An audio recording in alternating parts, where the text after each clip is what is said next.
Welcome to the Space Engineers tutorial. We're going from the Earth to the Moon. In 7 tutorials, we're going to be making a landing on an Earth-like planet. We're going to build a scout ship. We're going to build a base. We're going to build a mining vessel to go and get the resources that we found. We'll build a welding ship, and we'll build a rocket that will take us all the way from the Earth to the Moon for a landing there. The reason we want to do all this because Earth is full of resources, but the one resource it doesn't have is platinum, and we need platinum to build the best character tools and to get our hands on iron thrusters, which is the primary way of getting around in space. So let's make a start. Alright, we're going to start our new world. I'm going to set up a custom world. It's a star system option that we're going to be doing this time. We'll be doing it in survival. Online mode I'm going to set to offline, and that's because this is the one mode that lets me pause through the game, which is an option I like to have. I'm going to switch environmental hostility to safe. That's going to mean no rocks randomly coming out of the sky at frequencies far more common than you actually get at least on our Earth. I'm going to switch off autosave mode. That's going to give me control of when I do or do not save, and that's just a tool or an option that I like to have switched off because it lets me manage risk in the game. Lets me take 1 or 2 more risks than I otherwise might. I'm going to go to advanced options here. I'm going to switch welding and grinding speeds to 5 times normal. I just prefer to chew through the welding and the grinding as fast as I can. I am going to switch off cyberhounds. That's off by default. I'm also going to switch off spiders, and I'm also going to switch off thruster damage, and that just is going to give me a bit more flexibility when it comes to ship design in the game. So that's the only changes I'm going to make from the defaults. I'll go back to the main screen here. I think that's all fine, and we'll click OK to make a start. Okay, so here we are at 15,000 meters, just coming in for our landing. Now if we just press the V button to take an external view, and I'm just going to use my mouse wheel to scroll back and have a look around a little bit. I'm holding down the left Alt button. That's going to let me look around my lander. You can see my lander's not exactly pretty. It's got a couple of very large thrusters on the side and some landing gear sitting out the bottom there. And if I just use the mouse wheel to scroll in, continuing to hold that left Alt button, there's me sitting in the window. So that just gives you a sense of scale. So it's quite a large ship that we're sitting in. So right now we're at 12,000 meters, and I'm sorry to say that we're going to be making a night landing, which is unfortunate. I'm rather hoping, it's amazing how frequently when you start these games you end up making a night landing initially, and unfortunately the default vehicle doesn't have any lights on it. So one of the key elements that we're going to be using is that little line right there. That's our that's our horizon indicator, and that's going to be able to keep us level in the pitch black. Just one other thing I'll mention while we're up here, that height indicator there, obviously we're dropping at about 100 meters per second, so that's declining rapidly. We're going to hit the ground in about 90 seconds at the current rate. That is height above ground level, and that's extremely useful. That's the indicator you really want if your goal is to avoid striking the ground, which it certainly is in this case. So I'm going to let go of the Alt key, and I'm just going to move the mouse around, which is going to control my lander. And as you can see, as we turn around, that sun I'm pretty sure is setting, and that means we're going to be landing in the dark. So there's not a lot we can do about that. If the sun was a little higher, we might move towards it to give us the best shot of landing in the daytime. So we're just coming up on 5,000 meters, and you can see that those mountains around us are starting to get pretty high, so we're not too far away from the ground now.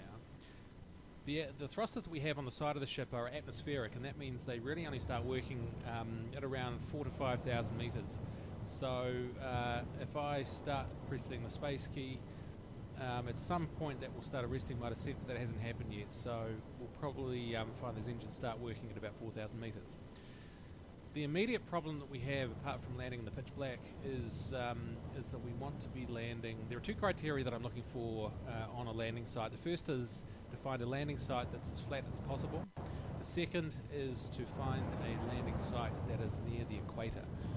I like flat sites because it just makes building easier. It means I can essentially build a base station that's as large as I want, that isn't constrained by the shape of the terrain around it. Well, God forbid that I end up having to reshape the terrain with my hand drill or even a ship drill to get it a shape that I want. That's just a complete waste of time. So the second criteria is that I want to find somewhere near the equator. The reason for that is because I want to have a place that gives my solar cells maximum effect, and that's near the equator. Up at high latitudes, just like on the real Earth, you're going to find yourself having less access to sunlight energy on the whole and on the average. So that's why we like to be near the equator. So it's often hard to tell where the equator is, but a first rule of thumb, of course, is to stay away from snow. So if you can look in various directions and you see snow in one direction and you see not snow in the other direction, head towards the not snow. That on the whole and on the average is going to give you a higher sun in the sky, which is what we want. So you'll notice that just while I've been talking, my height's essentially, well, it stopped declining, although it started falling again, so that's a little bit funny. But one of the things that I just want to show you is, if I press the Z key, you'll see that down the bottom of the screen there, my inertial dampeners are switching on and off. So inertial dampeners is just a system that comes in every ship that you build by default, and if inertial dampeners are on, essentially the computer will send commands to your engines to, in the absence of any commands from you on your keyboard to move the ship, will just send commands to set your ship's movement to 0. So I was travelling at 100 meters per second, I'm down to 58 or 59, and that's because the inertial dampening system is attempting to slow me down with less than complete success. So I have to tell you, that sun, I think, is going up. So I guess, historically playing this game, very often the sun would be setting just as you're coming into land. I'd say that the devs have switched that, so you tend to get a rising sun. Which is great, because it means we've got a whole day to look forward to, and if we stay in there a little bit longer, the visual conditions are going to improve and give us the best chance of finding a good landing spot. Now I have to tell you, the particular kind of spot that I really like landing on is lakes. Now lakes in this game are made of ice, not water, and you can land on them, and they are the perfect place to land. A couple of reasons for that. One, they're flat. Two, lakes almost by definition are in the wide open. There's no steep mountains, or at least immediately nearby, if you land in the middle of a lake, and that gives you good clear access to sunlight, which is going to keep our solar panels going. So I'm looking around right now, and I'm actually not seeing a lot of water, which is a little bit unusual. I mean, one or two games that I've had, I've been 30 kilometers from access to ice, but it's pretty exceptional. But this might be one of those games, so it could be that we end up landing not on water, and we might end up having to go on land. So fortunately, I'm in lots of flat land around me, and I have to tell you, right over there I can just see a sliver of water. I'm going to go straight for that. So look, it's not absolutely essential that you land on water or on ice, but I just find it's the best terrain of all. It just makes everything else really simple. The one thing not to worry about when you're finding a landing spot is resources. There's no difficulty finding resources in this game, and we'll go through how to do that a little bit later on. But here's a hint: as we're flying over land, you might see shadows on the land. That's where the resources are, and you'll see that there's a lot of them. In fact, we can see a couple over on the right-hand side of the screen here, and I reckon we can probably see one or two on the lake right in front of us. So there's those shadows indicating resources are all over the place. Do not worry about landing close to a resource. You're going to have more than enough mobility in this game to find the resources that you need wherever they might be. So it's a nice bonus. With the rising sun, it means we can land in daylight. I can tell you, I've made more than my fair share of landings in the middle of the night in these initial landings, and it's a lot more fun doing it in the day, I can tell you. Apart from anything else, the view's a lot nicer.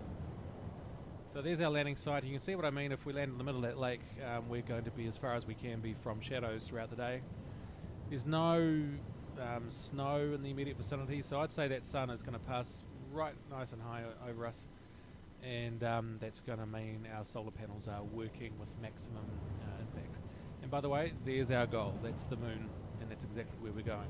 One of the interesting things about this game actually is that moon will not move at all. It'll just be in that position in the sky at all times, and when we get to the moon, you will look back at the Earth, and the Earth itself will stay in the exact same position. And yet the sun moves pretty much like from once you're on a planet, the sun moves as if planet itself were spinning.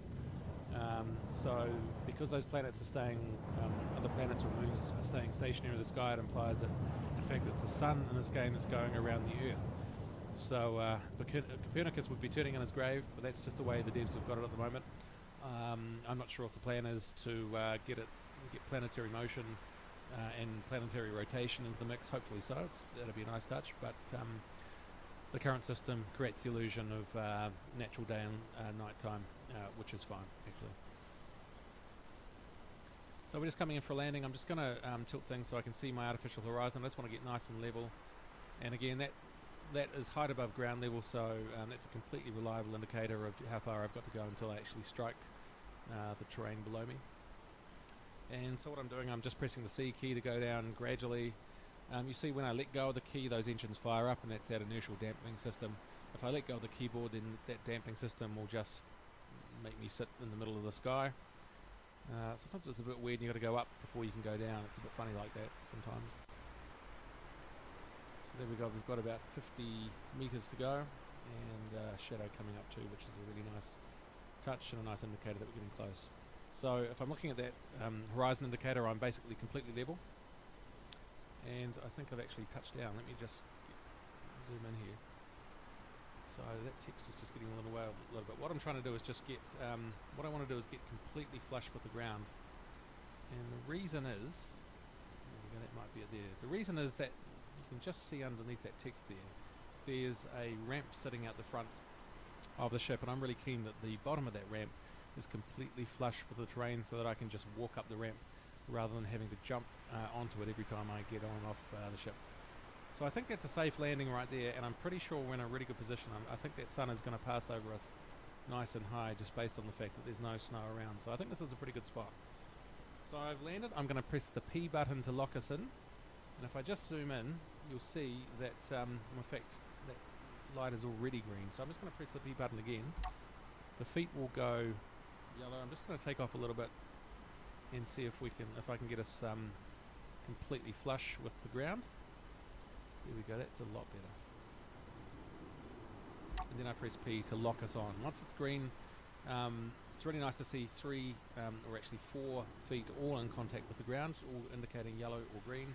I press P to lock the brakes, and that turns them all green. That means I'm locked to the ground and I'm not going to go anywhere. And the next thing I'll do is I'm going to press Y to switch off all the energy in the unit. Actually, I'm not sure I want to do that. Let me just check. What I do want to do, I'm going to go into the control panel by pressing K, and then I'm going to click here in the search box, and I'm going to search for thrusters. And I'm going to select the top one. I'm going to hold down the shift key and select all of them, and I'm going to switch the thrusters off. And that just gives me confidence that those thrusters aren't going to be needlessly burning energy idling the way that they were.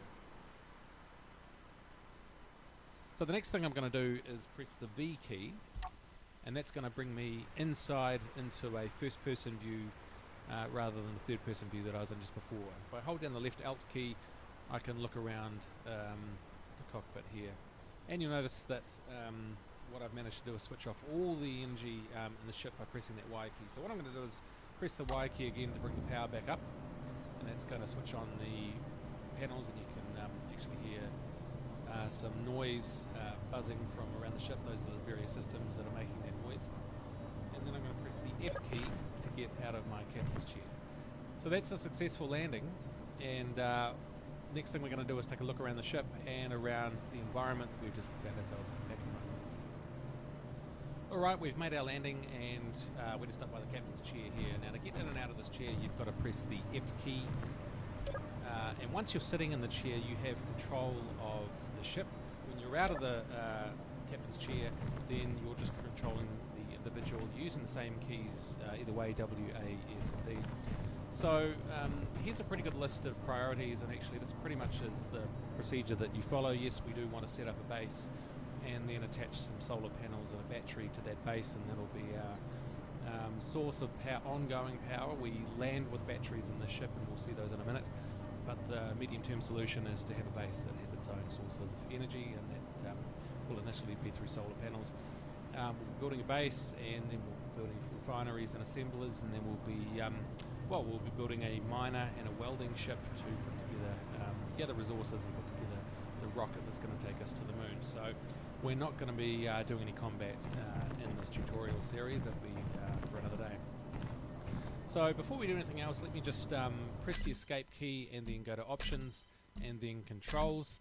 If you want to find out what all the basic controls are, this is where you go. We've got our WSAD standard control keys, and here's just the different things that you need to know. So I find that by far the most common keys, and I can just go through this very quickly, by far the most common keys are F, that's to do things like get in and out of the captain's chair, open and close doors, and so on.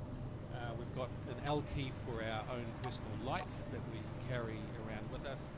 We've got V to switch between first and third person view, and left alt, which lets you look around, particularly useful in the third person view. Here's another one, J to take our helmet off. There we go. We can take our helmet off because we're in an oxygen rich atmosphere, not only because our ship has oxygen on its own through oxygen generation, which we'll look at in a minute, but also because we're on an Earth-like planet that has an oxygen atmosphere. What else is a useful key? We have the I key for inventory, and also the K key for the control panel, and I always get to the production panel just through either of those keys actually, rather than pressing the standard key for production, which I just forget what it is. So we'll get out of there. Is there anything else? Oh, I think those are the main keys. Those are the keys that I'm using 24/7 in this game. So look, let's we're going to have a tour of the ship, but before we do that, let's just shoot outside to take a look around. So I'm just going to hover over the control panel here, and I'm going to press the F key to open that up. By the way, you get handy tips by default with that text down below, and actually I'm going to get rid of that text by going to options and then game, and I'm going to switch off control hints and rotation hints, and I'll just be sure to tell you which keys I'm pressing as we go through the game. Now, one other thing to note is that we've just stepped outside, and by default our jetpack is on. Now this jetpack is pretty handy. It lets you fly around, as you can see, but it burns hydrogen, and it burns it rapidly. If you look at the left hand side of the screen there, you'll see that my hydrogen is dropping rapidly. So I'm going to press the X key to switch my jetpack off. That's going to save my hydrogen, but that jetpack comes really in handy, particularly when you're starting to build ships with a little bit of vertical on them, or indeed deconstructing them, which is what we're going to be doing with this ship in the next few minutes. So let's just have a look around inside. I'm just going to switch off my light. I'm not going to need that anymore. So there's the sun getting nice and high in the sky, so that's good. So we're on a lake of ice at the moment. There's no water in the game. I think that's because the physics get quite a lot more difficult with water. So for now we're on ice, and that's just fine. It's as I said, a really nice level place to land, and a nice wide open space that gives us access to the sun, so that's great. Ice does come in handy itself. It's something that you can mine, and ice is what you need for hydrogen and for oxygen. Now hydrogen is what we're going to be using to power our thrusters, hydrogen thrusters, that are going to take us from the Earth to the Moon. So it is possible to have games where it's genuinely difficult to find ice and having to cart it from 30 kilometres away. That isn't going to be a problem in this game, which is great. You notice about this game, pretty much you need thrust going in every direction to have control of your ship. This is very much a thrust-centric game. Aerodynamics and ballistics just aren't really in the mix in this game, at least at this time. This isn't Kerbal Space Program, and so if you want to get anywhere, whether that's up, down, left or right, backward or forward, then you need a thrust going in that particular direction. Being nice and flush with the ground, which is what I was talking about a minute ago, means that I can just run onto this ramp. I can tell you these games get pretty difficult when you're running up and down ramps that require you to make a jump at just the right moment to get on and off the ramp. Okay, so the next thing I want to do is just take a quick tour of the ship, and we'll just go back to where we were, the captain's chair, and we'll work our way down from here. So the first thing you can see, of course, is we've got a view through these windows, a pretty limited view, not too much left and right, but that's what you need. All of this is deconstructible. In fact, we're going to be pulling all of this apart in the next few minutes, now that we've found a suitable landing spot, so that's cool. So let me just run through a few components of the ship. Now the first thing is that this ship is electrical.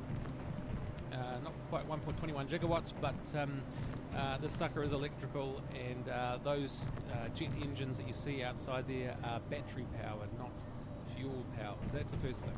The second point to make is that here's a battery here, and I think there's 4 of them, or maybe 5 of them in the ship. If we go into the control panel, this tells you everything you need to know about batteries on the right hand side here. They hold 12 megawatts. They will receive and output 12 megawatts. They'll hold 3 megawatt hours, so in other words, around 15 minutes worth of charge at full input or output, which is hardly ever achieved, by the way. That's a heck of a lot, 12 megawatts. It's not often that you see batteries discharging or recharging at that rate. And our current burn rate will be down in 32 days. That's usually a pretty handy readout when you're on net, have more input than output, and this will flip to time to being fully charged, which is by far the more useful. You'll see that the maximum charge on this battery is 3 megawatt hours. At the moment we've got 2.55, so in the process of landing we burned around about 1/6 of the total energy in this battery. So we're essentially at about 85% full, which is great. So how does, the first question that I had in this game when I started was, how does energy get from a battery into all the other systems around it? For example, how are these LCD screens here illuminated? How is that chair, how does that receive its energy? The answer is that anything that's attached to the same grid as a battery can be powered by that battery. And so simply by being in a continuous set of metal or infrastructure that exists between that LCD screen and this battery, or that engine there and this battery and so on, that is sufficient for power to flow from one to the other. So energy is conveyed by blocks, whether they're fully welded or whether just their frames are there. So when I set up a base in the next few minutes, you'll see that we'll put some solar panels on that fairly early, but we won't complete the blocks, we won't weld them. We'll just place the outlines of them. That's sufficient to have power flow across the blocks. So that's the first key concept of the game. Energy flows through the blocks, and that's called being on the same grid. The next thing I want to show you is cargo containers. Here's a cargo container. There's actually 2 of them on the ship. Here's one of them. And if I hover over the front door here and press the I key, I for inventory, we can look at the contents of that cargo container, and we've been helpfully given a few items to get us started, including around 900 steel plates. In fact, I might just shift a few of those into my cargo. So a couple of tips just right off the get-go. If you want to transfer an exact number of items from one place to another, then right-click and drag, and then you have the option to select exactly how many items you want to move. If you want to transfer 10 at a time, then hold down the control key and left click. And if you want to transfer 100 at a time, hold down the left shift key and then click, and you'll take 100 at a time. And it goes in the other direction as well.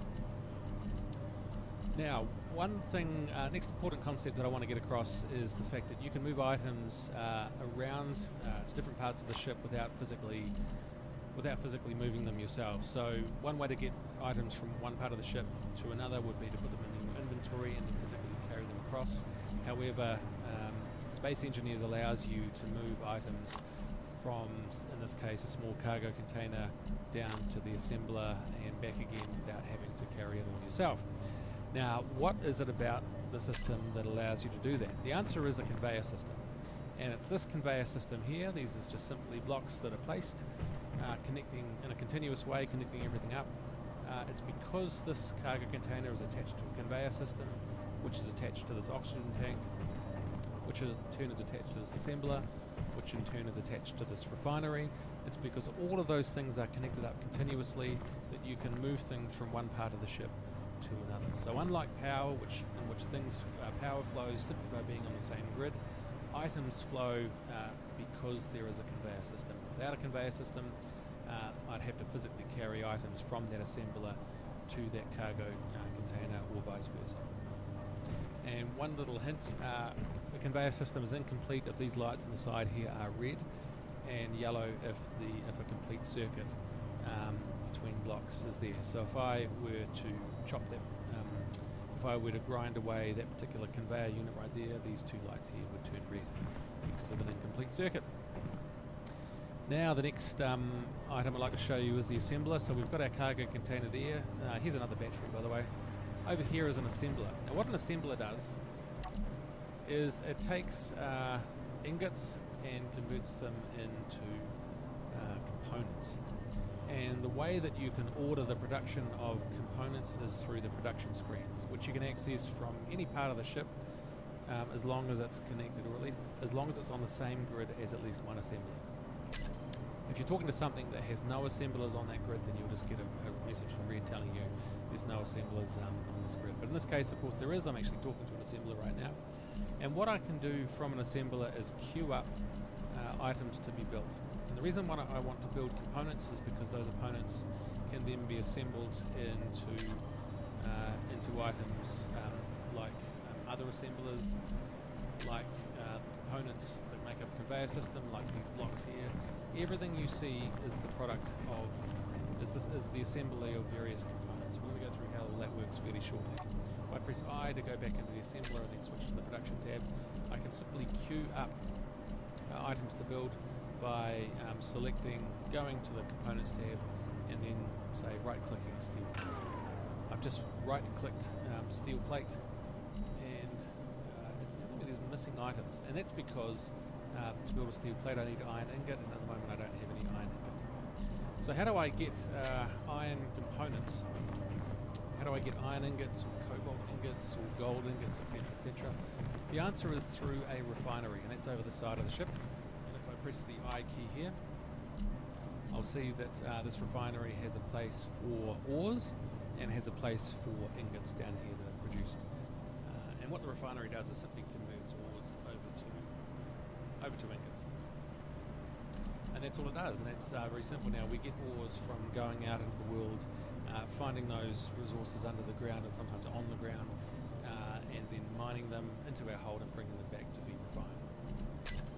So that's the sort of economic production side of things. Let me just show you a couple more aspects of the game. The first is the med lab, and this is where you restore health. This is where you restore suit energy, and arguably most important of all, this is a respawn point. So if you ever die, a med lab is what you need to respawn locally. If you don't have a med lab, or you have a med lab but it's not powered, then that will not be available as a respawn point. And I can tell you, if you don't respawn in the local medical room, you can end up respawning on the other side of the planet or even in space. And it can be a real long time, if ever, to get back to your base and all the resources that you've gathered up to that point. So I would absolutely encourage you as a priority when you set down a new base, when you land on a new planet, one of your early priorities ought to be to build a medical lab. Let me just run outside. This is one more thing that I want to show you. We run under the ship. This circular item here is an ore detector. And that's an absolutely essential component of the game, because that's the thing we're going to use to find the raw materials that we need to come back and refine into ingots, and then ultimately turn into components, and ultimately assemble into the rocket ship that's going to take us all the way to the moon. Now, what the ore detector does is plots the location of ores under the ground, and if we go back into the ship, that ore detector is actually working right now, and in order to see what it's producing, we need to go back up and sit in the captain's chair, and if we look around, we'll just go to third party, actually you can see it right there. The bottom of the screen, ice is being projected onto the heads-up display, and that's precisely because there's an ore detector that is detecting the presence of that ice and plotting a location for it, and that's what appears on our screen. Now if we go back outside, actually just press the right key. I've got to press the F key to get out. And by the way, here's another little tip: if you hold down the left shift while you're walking, you will run. The location of the ice, which we saw earlier was at 21 meters, is no longer being plotted on our heads-up display. But we can get it back by pressing, on our keyboard, pressing the number 6 key, which selects the 6th item on our toolbar, which is the drill. And when the drill is selected, then ice will once again be plotted. If I switch to another component, that ice disappears from view. So just a tiny little trick to see where resources are locally. Get your hand drill out. And just while we've got it out, I can actually do a little bit of drilling just to show you what we're on about. If I press the C button to crouch, that just is going to help things along. And I left click, and that's going to convert 1 or 2 voxels into ice. Now to pick up that ice, I press the F key to pick it up. It used to be the T key, it's just changed to the F key to pick it up. And if I press the I key and I go into my personal inventory, you'll see that I have ice there. By the way, the personal inventory, 4,000 litres. I think that's 10 times the default number. You absolutely need that at 4,000 litres. Quite frankly, that's barely enough. Possibly completely unrealistic for any man to carry 4,000 litres. Maybe there's something in the spacesuit, but man, you can do a lot of backwards and forwards even with that limited capacity. Now, one thing that's just going on here at the moment, I'm just going to stand up. Now, I'm running here. One tiny little trick that I'll mention right now, just because it's on my mind. If you ever accidentally bump the caps lock key, that will convert you from running to walking. And I never, of course, nobody ever does that deliberately, or at least I never do, but it's easy enough to bump the caps lock key by accident. So if you ever find yourself walking but not running, and you're wondering why, try pressing the caps lock key, and that'll convert you to a jog. And if you hold down the shift key, then you will be an outright sprint, which is usually the best way to get around, I find. Okay, so that's the immediate tour of the ship, and those are the main components. There's a few other components I didn't cover in the ship here. Actually, I will just mention a couple of them. First is the nuclear reactor. This is the alternative to solar cells as a way to gather energy. Now, the problem with the nuclear reactor is that it needs processed uranium to be powered. Unfortunately, we hardly have any of it. We've got exactly 0.3 kilos of the stuff, and that'll run out very quickly. So we'll be rather keen to get our hands on more uranium, which actually isn't that hard to find. We won't have any trouble finding it, and when we do, then we'll be shifting from a solar cell-based energy system to a nuclear reactor-based energy system, which is the right way to go. Actually, it's a much more efficient and frankly sustainable form of energy in this game. Shortly. We've got 4 batteries, and that's actually more than enough to keep this ship running as long as we don't go flying anywhere in a hurry. As long as we're stationary, the batteries that are currently at 5/6 charge are going to keep us powered for a long time. It's a programming block. We're not going to talk any more about that. Here's our oxygen tank. We saw that a bit earlier. This is an air vent, and this is when you're out in space, the air vent is how oxygen that's produced by an oxygen generator, that is how the oxygen that's produced in that oxygen generator is distributed throughout the cabin. So anything else? Oh, here's our gyro. Now, gyro is absolutely essential for every ship you build. If you ever make the mistake of building a ship without a gyro, if you forget to put it on, then your ship will be more or less completely uncontrollable. A gyro or 2 or 3 are absolutely essential. Actually, sorry, that was the programming block. This is a timer block, and we're not actually going to be talking about that. So the next step we're going to do, while the sun is still up, we're going to establish our base, and we'll get that underway in just a moment. Alright, so we're at the front of our ship. It is a lovely day. In fact, pretty much every day is lovely in Space Engineers. Weather is not really a part of the game just at the moment.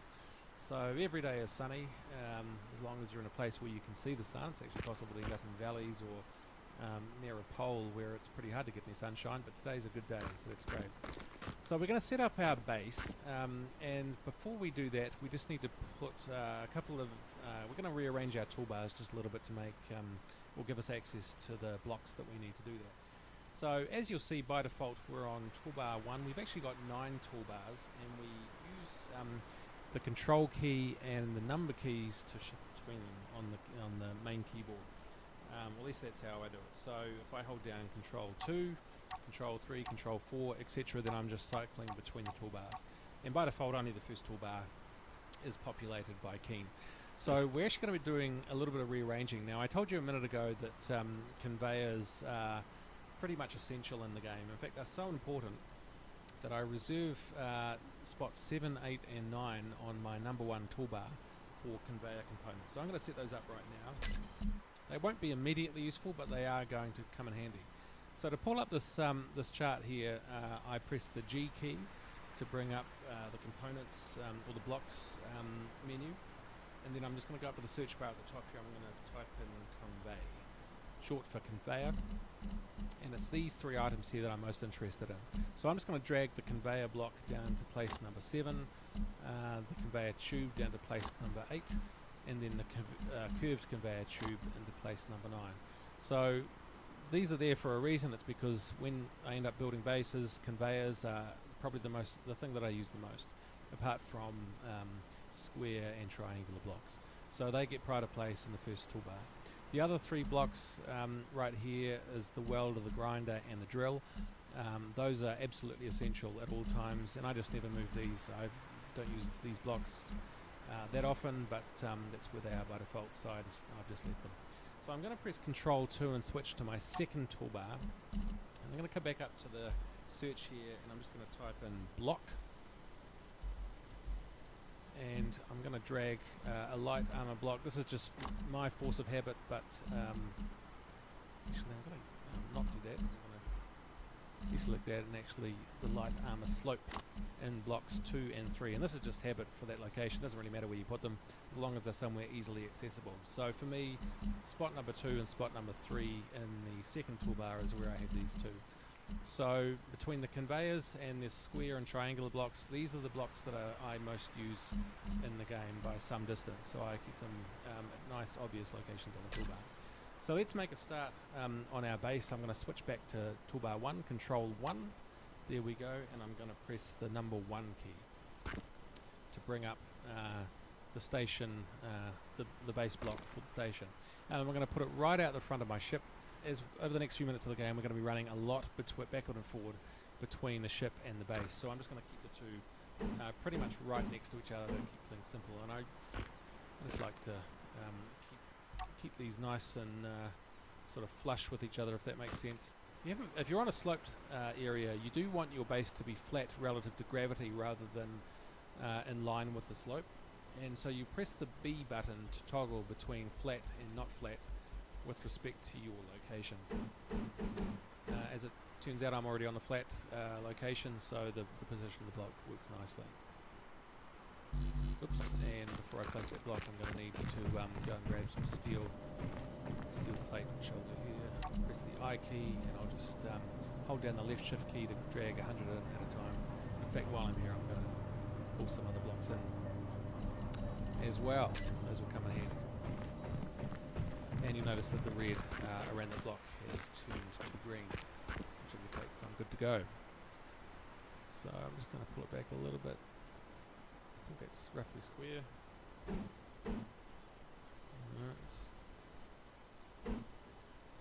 Now, one of the things about this game that I have to say just drives me absolutely nuts is the apparently random relationship between the direction of rotation and which keys you press. Now, to rotate, I've switched off the rotation guide, but the keys are basically page up, page down, home end, and insert and delete on your PC keyboard.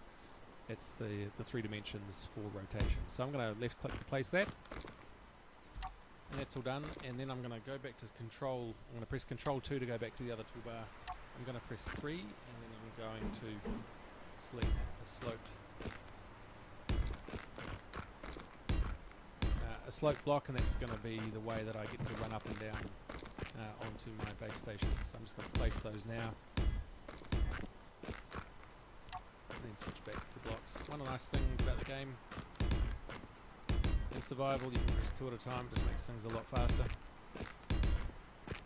Not nearly as quick as creative mode though, where you can place hundreds of blocks at a time, which is a heck of a lot faster and possibly more satisfying. There we go. So that's the start of our base. I always like to get a good start. Now, placing these blocks but not welding them costs 1 steel plate each, and actually these blocks are pretty much fully functional without being welded. And welding is, I think it's 25 steel plates per weld. So already we would have easily exhausted our total supply of steel plates just from the blocks that we've already placed. So I'm just going to leave those frames as they are. They actually work just fine as they are. Later in the game, when we start building heavy ships, one thing that I've found is that those ships can sometimes spontaneously fall through unwelded platforms, but don't seem to fall through welded platforms. So I'm not sure if it's the welding that's doing that or whether it's a bug or whatever it is, but these seem a bit stronger and more stable in this once they're welded rather than in this state. Now, as I run around, I've got this annoying block sitting in front of me, so I'm going to press the 0 key to clear out. 0 is always empty hand. So that's the start of a base right there, and the next thing I'm going to do is I'm going to come over here and set up the battery, and I'm going to set up some solar panels. So let's just do that quickly now, and then we'll call it a day on this first tutorial. So I'm going to press X to switch my jetpack on and off just to get back over that lip. Because we've landed on ice, and because we've got, you know, more or less full batteries on the ship, we're actually not short of access to hydrogen. To get more hydrogen, all we need to do is drill some ice and take it to the oxygen generators, and they'll readily convert that ice into hydrogen and to oxygen, which I can show you what to do about that in just a second. So there's a basic frame, and I'm just going to extend it a little bit this way, and we're going to hang some solar panels off the side here. So I'm going to switch, actually what I'm going to do is press G, just taking solar panels off the toolbar there, so I'm just putting them back on the toolbar, and we're going to place an outline for this, and here's where my rotation skills really get shown up. There we go. Now we actually are given enough raw materials or enough components for a total of 6 solar panels, I think, last time I checked. And so we'll place those now. I always like to keep it symmetric, so that's good. 6 solar panels. Now those are just outlines. We have to come back and weld them, but to do that we need to go and get the raw materials. The other thing I'm going to do is I'm going to place a battery. So we'll pull up battery, and I'm going to, here are my old habits coming through, but for some reason toolbar 3 slot 5 is where I always place my battery, and this is the toolbar that I actually end up populating when I'm building ships, and one of the things you need when building a ship generally is a battery. So that's the sort of default location I have, but your mileage may vary. So I'm going to put a battery, I think we'll put that right there on the edge, and we'll have to make several trips back to populate that battery and also to finish welding up those solar panels. So let's just do that now. The thing about power cells, which go into batteries, and solar cells, which go into solar panels, is they take up a lot of room. It'll take more than one trip to get this completely done. Now just while we're here, you'll notice that the oxygen generator has hydrogen and oxygen bottles in it. Now oxygen is not much use on the Earth here. We have oxygen in the atmosphere, so we don't need those, but we do need hydrogen, and we can get that from carrying around a hydrogen bottle. Now the way that works is that as our personal store of hydrogen depletes, currently 58.5%, a hydrogen bottle in our backpack will automatically fill once we'll replenish our personal supply of hydrogen. It'll replenish our jetpack, and as the bottle draws down, it's simply a matter of coming back here, dragging the bottle to the oxygen generator, waiting for it to refill to 100%, and then putting it back in our inventory. It's that simple. So while I'm here, I'll just drag that ice that I picked up before over into here, and as we draw down on the hydrogen, that ice will be depleted. Okay, so I just need to get solar cells. Here they are. So it's 64 solar cells per solar panel, and so I'll take 2 panels worth, which actually fills up most of my personal inventory. And I also need to understand what other components I need for a solar panel. So I can do that simply by selecting a solar panel as if I'm going to build it, and on the right side of the screen there it'll show me what components I need to build a solar panel. So I need some computer, steel plate, large steel tube, construction component, as well as a solar cell. So we'll just put some, we actually already had some computers in there, so we'll just take them out a little bit to create a bit of room. I need some steel plate, I think it said. And I've got that large steel tube. Now these things really do chew up the volume. I've got 6 of them already, so that's enough for now actually. I think that's all I need. And I need a grand total of 60 construction. I'm going to build 6 solar panels. I need 60 construction components all up, and I've got 94, so that's fine. So I'm going to switch to my welder, which is toolbar 1, control 1, and then item 4.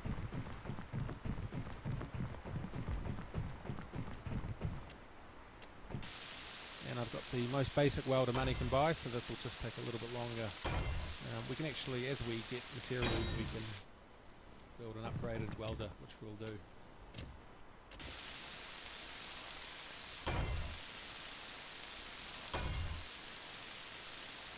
Now as we complete these solar cells, you'll see that these green lights on the side here start appearing. That sun's starting to set, so these aren't going to be much use today, but those green lights indicate that solar panel is working and producing energy. Now that energy is going absolutely nowhere at the moment because there's nowhere for it to go. Once we've got this battery completed, those solar panels will start charging up that battery. But for now, our first task is to complete those solar panels. So take as many of those as you can, which isn't quite enough for 3, but is enough for 2. And then we'll come back and finish off that battery, and that'll be the tutorial.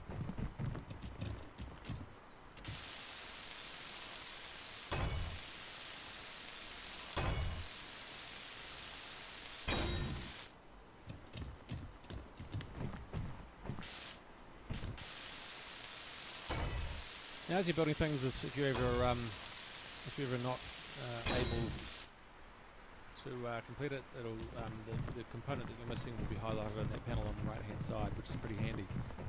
When we build a welding ship, actually, we're going to build a ship that flies around and does the welding for us, which is particularly handy, or in fact more or less essential when you're building a large ship. One of the annoying things about the game is that it doesn't show you generally what items you're missing. And so you've actually got to get out and hover over it with a welder in your hand to get a readout on exactly which item you don't have in your welding ship's hold necessary to finish whatever it is you're building. Right, we've got 1 solar panel to go. I think we're going to finish this just in time for the sun to set, but that's okay. Okay, before we go, that's all welded up now. Before we go, I just want to zoom into the battery here and check out the control panel. Just to run you through the power system, which is actually very simple and elegant. So this is the main part of the control panel you want to be looking at down here. It shows the maximum input and output, which is 12 megawatts, and the stored power at maximum is 3 megawatt hours. At the moment, we're receiving 160 kilowatts from the 6 solar panels up there, and when we build batteries, they come 1/3 fully charged by default. Now the quid pro quo with batteries is that you cannot replace the power cells. Normally when you disassemble things in this game, you get all of the components back and you can rebuild what you just disassembled. Batteries are not like that. You get everything back except the power cells, in other words the main part of a battery, and so the 1/3 full charge when you build a battery is the quid pro quo for the fact that you can't really replace it once it's built. Now I would advise, I do always build one battery when I set up a base, but not 2, because we land with 240 power cells. That's enough to build 2 batteries, but we need those power cells to put batteries in the scout ship, the welding ship, and mining ship that we're going to be building. So build 1 battery for your base, but don't build 2, because you're going to need the power cells for the ships we're about to build. Just one other nice feature of the power system is just the elegance of it. So we're getting 160 kilowatts from that setting sun, and that's just the sum of, well actually it's moved a little bit, but that's just the sum of the 6 output from the 6 solar panels, which you can see is about 17 or 18 kilowatts each. So if we go back to the battery, the sum of those 17 or 18 kilowatts times 6 equals exactly the input we're getting from the battery. To refresh, you just have to click on the left hand side here, and you can see that as that sun is setting, that input into the battery is declining. One of the cool things you can do is attach, rather than have these solar panels as flat, you can attach them to a rotor and set up a script that follows the sun. That gives you essentially maximum maximum input throughout the day. We're not going to do that in this tutorial, but you can have a look on Google to find scripts that do that. So there's that sun setting right now. So that's the end of our first tutorial. We've made a successful landing. We've started our base. In the next tutorial, we're going to build a scout ship to go and find the resources that we need to build our rocket to get from the Earth to the Moon. See you soon.